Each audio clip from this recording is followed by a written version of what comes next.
Welcome to Burlap Teachers. Enjoy the video. You start by loading the track into Deck and confirming the BPM readout. This gives you a reference. Once done, enable sync if you plan to use it, or set a manual master tempo to control changes precisely. Make sure to cue a clear phrase start so your edits land musically. You're doing this because changing BPM without a stable cue makes beats drift. Keep an eye on waveform peaks and the BPM display to guide the next adjustment steps. Now change the BPM. If you're on hardware, nudge the pitch fader for small percent shifts and monitor the tempo readout. Subtle moves preserve timbre. If you're in DJ software, use time stretch or musical tempo mode so the key stays musical while BPM changes. Once adjusted, rewarp or recalibrate the beat grid to lock the grid to transient peaks.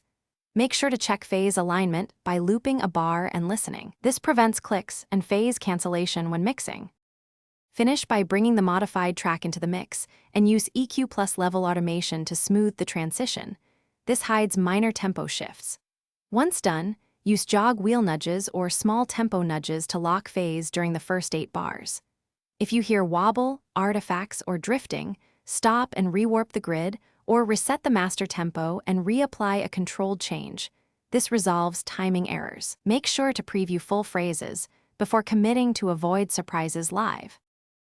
Thanks for watching. Consider subscribing if this video helped you.